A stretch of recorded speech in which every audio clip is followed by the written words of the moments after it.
I don't think they would want the 25 quid. I don't think they'd be bothered by it. A lot has gone into this season from the players wanting to make that connection with the fans again and show them that they care. And I think this is another example of them wanting to do that, and whether it is the right thing to do or not, it is at least kind of heartfelt from them. NordVPN, cybersecurity built for every day. And just before we get started, a word from our sponsors, NordVPN. To get the best discount off your NordVPN plan, go to nordvpn.com/talkingcity. Our link will also give you 4 extra months on the 2-year plan. There's no risk with Nord's 30-day money-back guarantee, and the link is in the podcast episode description box.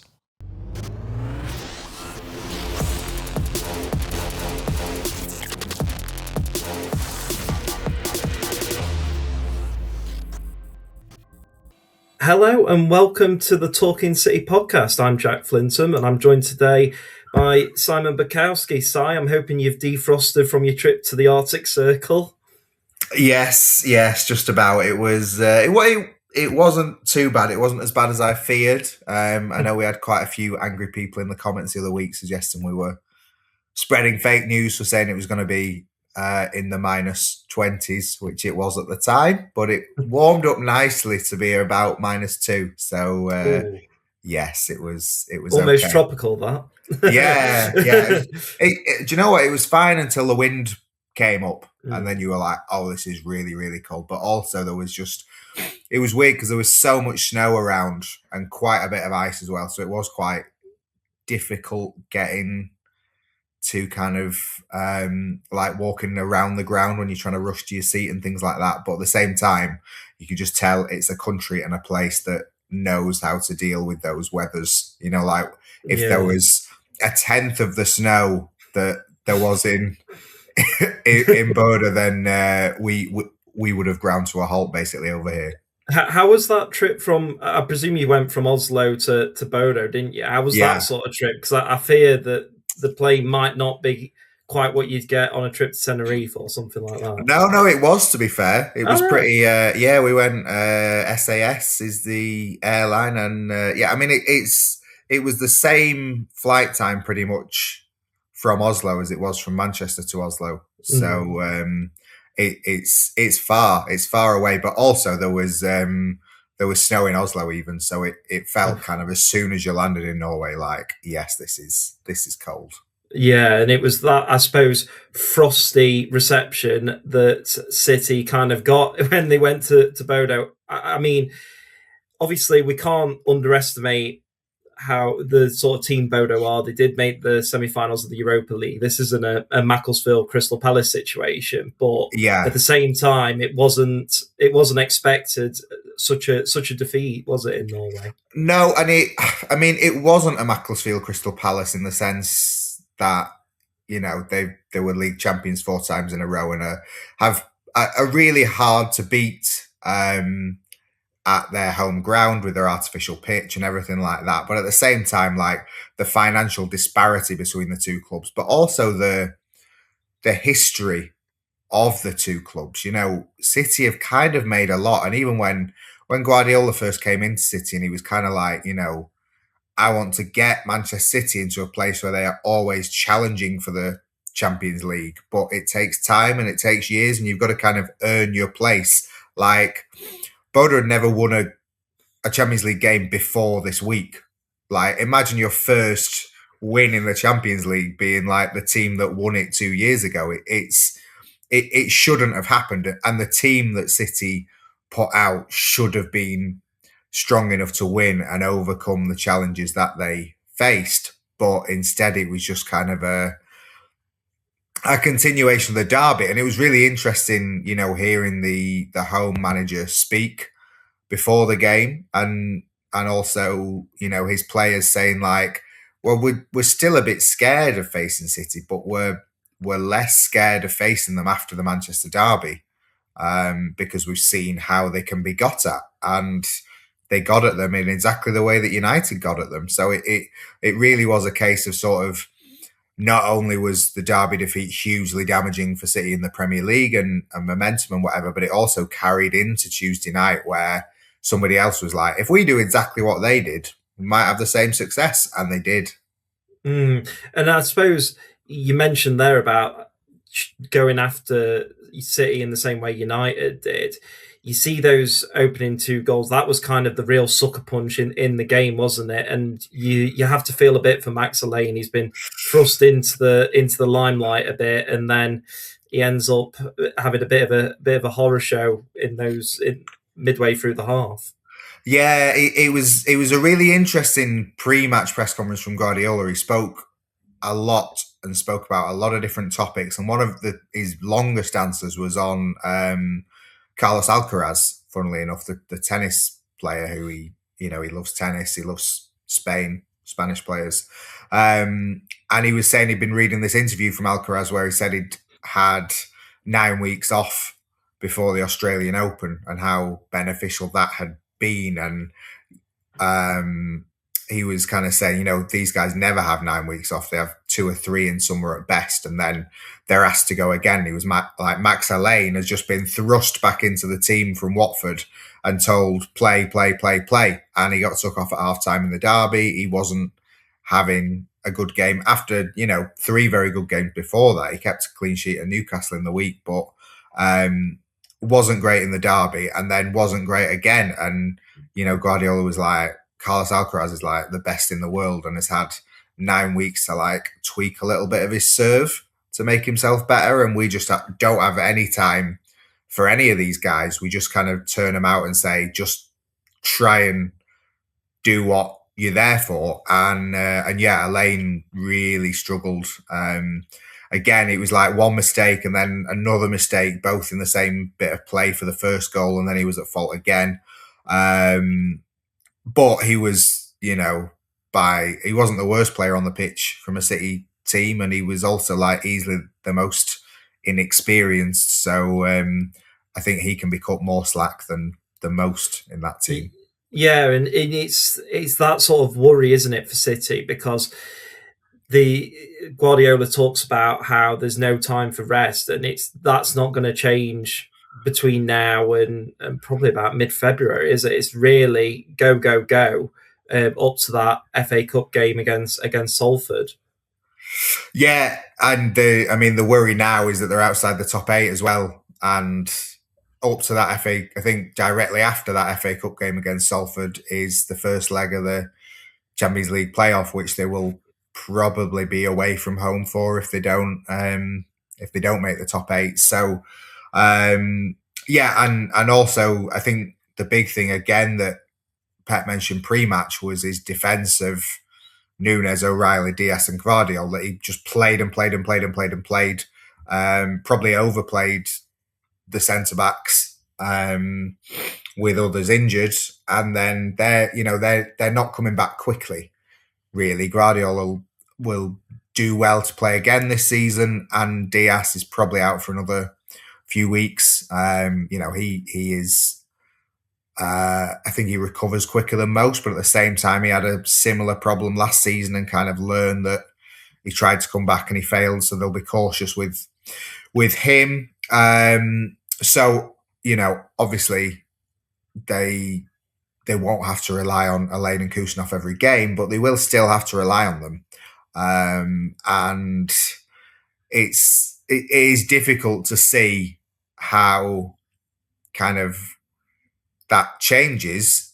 You need all the players around you to lift their game, I think, because sort of the defensive mistakes were exposed the other night because the whole team basically didn't perform.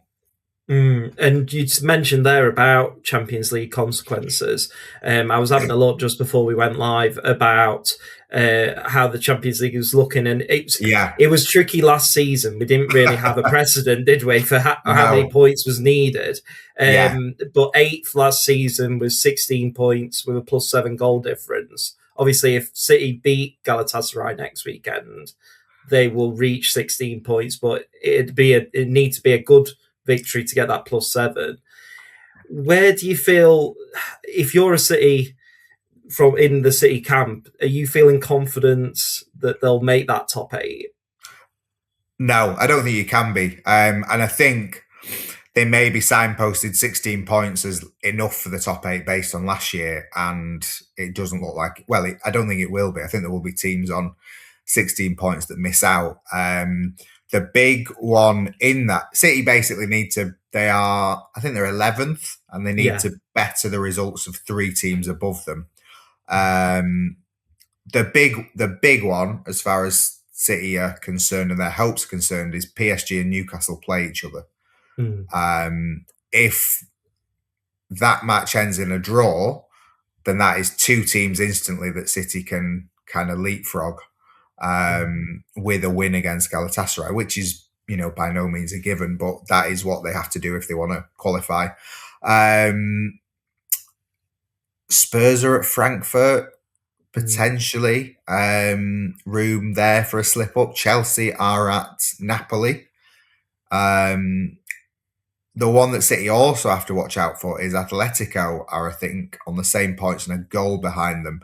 And they have Bodo Glimt at home. So, they could win that game by more goals than City win against Galatasaray, and then Atletico go above City as well. So it is set up for a really crazy night of football, really, next Wednesday. Because I think there's about 13 teams separated by 3 points or something like that. So it is going to be manic, and City are going to have to kind of, score early to take the pressure off and then try and keep that momentum going. It's really not the kind of night that they wanted, and had they got those 3 points this week, then they would have pretty much been home and dry. Yeah, and I suppose that's the thing. And you mentioned earlier there that if City don't make the top 8, it's another 2 fixtures in March to add on to what is already a very busy period for City. Yeah. Once touched as well on Erling Haaland and Phil Foden. It's been a tricky old spell for them. I mean, Haaland had a chance just before half time at Bodo Glimt, where you feel like if he was in form, that goes in the back of the net, and the halftime team talks a bit more positive. He missed that, and it's been a bit of a struggle for them too, hasn't it? Yeah, they've really kind of ground themselves down. They've played and played and played. Nothing wrong with their availability, and Foden playing the other night, despite like breaking some bones in his hand in the derby and coming off at half time. But I mean, Foden came off, was the only change really in Norway, and didn't look too pleased with it. But he'd not really offered anything, and Haaland the same. He's just kind of the problem with Haaland and the way he is as a player is that if he's not scoring goals, he's not offering loads, and he does occupy central defenders, but a lot of that is kind of holding his territory, which means that if you look at him, he looks to be walking about and not really doing much. So it's kind of easy to build this picture of him as, not necessarily lazy, but like just not doing enough to kind of, if you're not scoring, why don't you go and, I don't know, tackle someone or do something like that? It's what fans just want to see.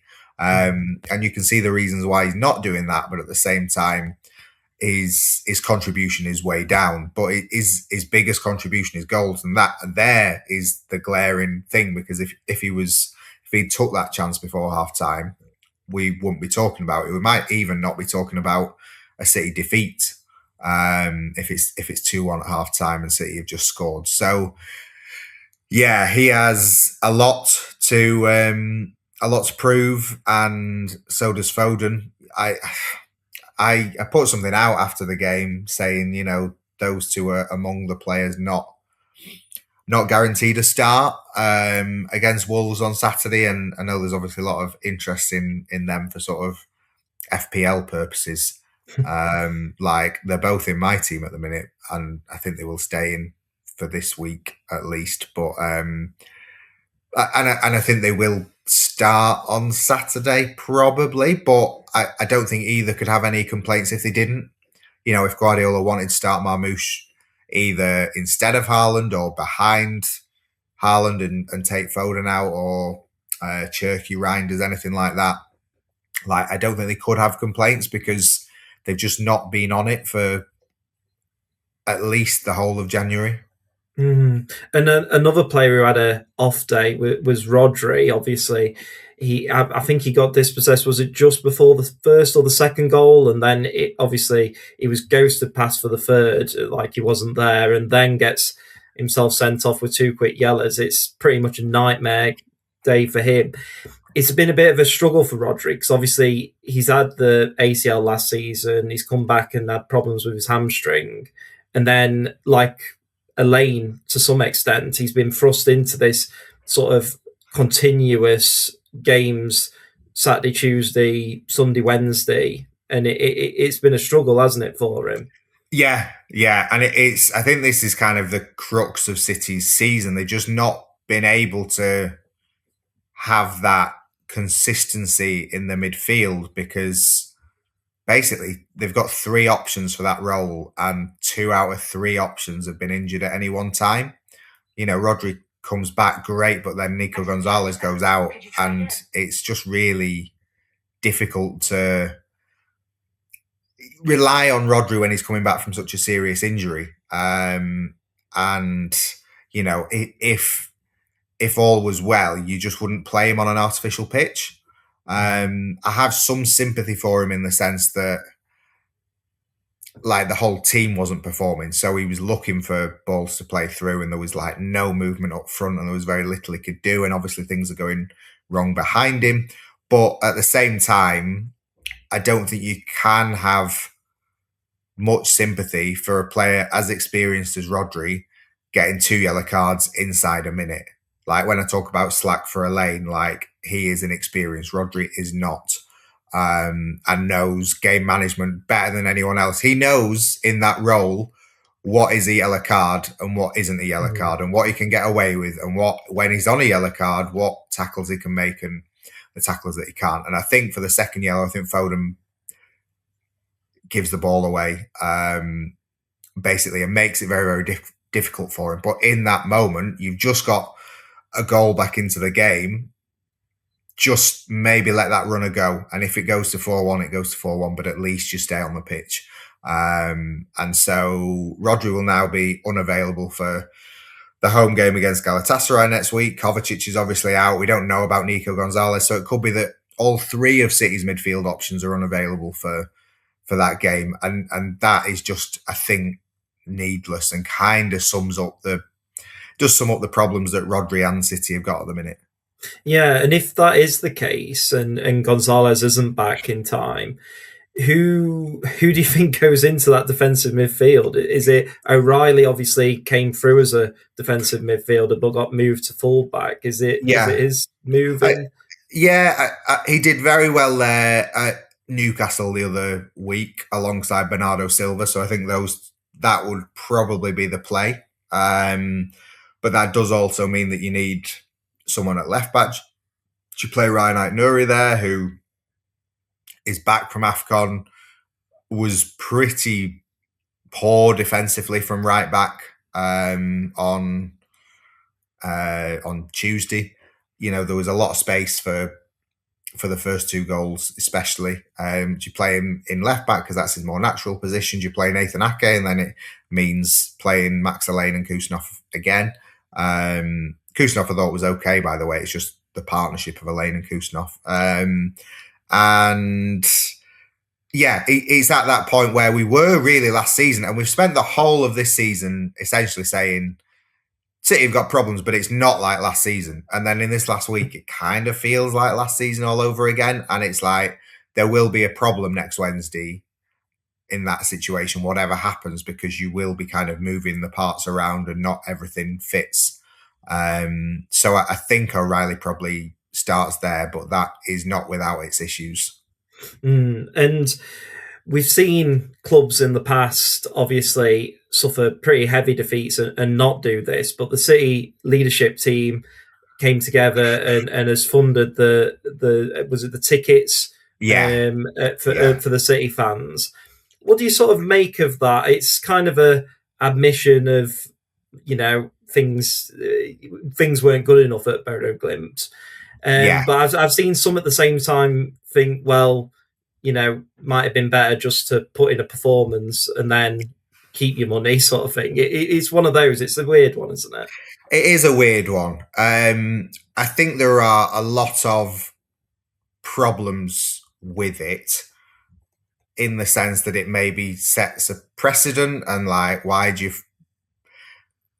pay for the tickets for that match and not the United match? The tickets for that match were 25 quid, which is basically like 2 pints in the town. People have spent a lot more than 25 quid getting there, so 25 quid really is like a token gesture. And also 10 grand between the whole squad is not that much money. I think it was better for being kind of coming with this statement, being like, look, we realise we messed up. We will do better in future. I don't think I've seen people say, oh, it disrespects, your opponents to say we're refunding you because we lost to these. I think it was more about City's own performance.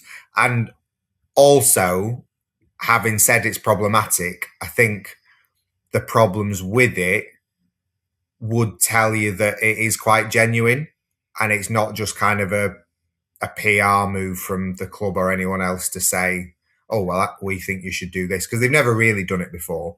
But I think it was just the players saying, look, we want to do this. And yeah, there are these pitfalls that could come with it, or people could look at it critically. But I think the fact that there are problems shows that, like, all humans are flawed, and not every decision that you make is going to please everyone. And these footballers are superhuman at football, but also, yeah, they don't get everything right, and they don't appreciate all the circumstances. I think pretty much everyone who went, all the hundreds of fans that went for City, and it was like, again, the allocation meant that there weren't that many of them going, rather than it wasn't that they didn't want to go. But I don't think they would want the 25 quid. I don't think they'd be bothered by it. Like, when you commit that much time and effort and money to following your team, you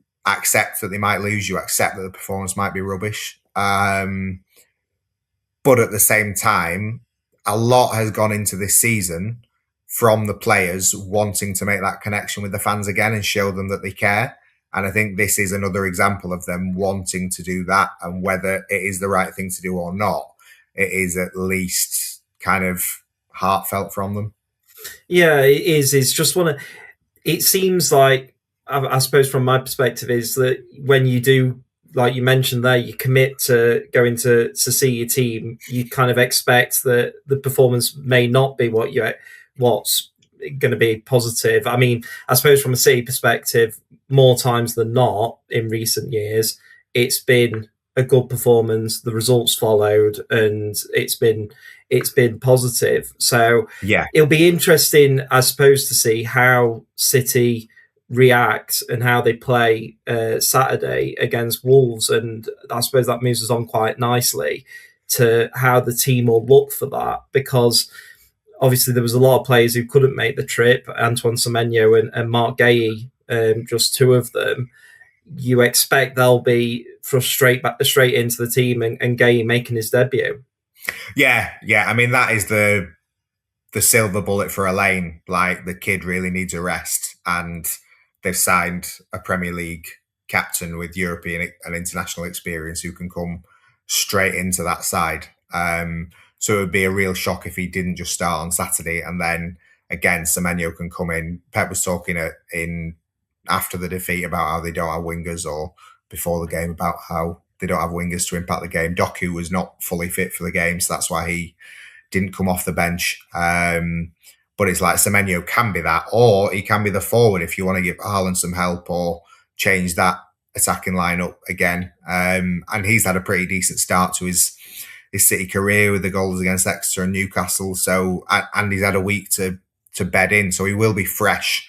And I think that is kind of as important a quality as you need for City right now. Like, they are knackered. They've done a lot of travelling, and it's been Sunderland, Newcastle, and then the Arctic Circle in the first few weeks of January. It is a lot of games, a lot of travelling. And they look like physically and mentally they are tired. So I think Semenyo coming in, Guehi coming in, Bernardo Silva will come in, even though he's not everyone's kind of cup of tea, shall we say. But I think he's probably needed, and he will come in. Mateus Nunes, if he's overcome his illness, he can come straight back in. And those four will make City much, much stronger than what they were, even as recently as Tuesday night. Yeah, and it's interesting, I suppose, as well with Guehi. He was announced shortly before the press conference in Bodo Glimt. He is really quite a statement signing, isn't he? Because there was a lot of speculation that City might and other clubs might wait till the summer. He was going to be free, and it made the most sense. But clearly, they've spotted that there's issues in that defence, and they needed reinforcements between now and the end of the season to achieve their objectives. It's a big signing, isn't it, for City? Yeah, and it feels daft to say after the week that they've had, and maybe the month that they've had, but like when they stepped up their efforts to sign Guehi, it was because they did believe, and still believe, they can win trophies this season. And if it's the question of, are you going to, you want to sign him in summer, so you're prepared to commit X amount of money to a player in the expectation that he will help you win trophies over the next 5 years. So when City reach a situation where they say, do you know what, with a bit of extra strengthening, we'll be in a much better place to win trophies this season, do you then say, right, well, we'll pay X plus 20 million to sign Guehi, and he might help us win trophies over 5.5 years. So it was kind of that thinking, but like the way that January has gone, it's worked out so well for Guehi to come in. And even, this time last week, we were saying, well, it's not as essential as it was because Elaine started so well, Kusnov's fine. And then the United games and the Champions League game have just made you think, yes, Guehi has to start on Saturday and basically play every game that he's available for until Diaz gets back. Yeah, and you just touched on it there about City winning something this year. Obviously, the Premier League title race, it's one of those that they got let off a little bit again on Saturday with Arsenal dropping points at Nottingham Forest, a game which you kind of expected Arsenal to win, especially having seen City lose earlier in the day. The gap's 7 points, just on the obviously battling on four fronts, but just on the title race. Do you think City has still got a chance here? Because Arsenal obviously host Manchester United. We've seen what United can do, whether it's a bit of a different task going to the Emirates. Yeah. Do you think there's still a bit of hope for the City fans of Premier League glory this season? I think there is hope. I think there's a chance. I think, anyone would tell you that Arsenal are clearly favourites, and Arsenal have been the best team so far, and City are at one of their weakest points in the season right now that they need to get through. They desperately need 3 points against Wolves at home, and Wolves have in the last 6 weeks, including at the Emirates, playing United and Liverpool, and these teams have shown that they are a lot more solid and a lot more difficult to beat. However, Arsenal have had a number of statement wins while City have been close to them. I think like Aston Villa and Brighton and a few like that. None of those wins have kind of pulled them far away from City. And when they've had the chance to really pull away from City, they haven't done it, including at Nottingham Forest at the weekend. So I always think until you kind of get to double figures, it's not over, especially for the fact that Arsenal still have to come to City. I saw something the other week, I think I mentioned it on the pod on Monday, about how like the top four really haven't won many games, or the top six haven't won many of the last 4 games collectively.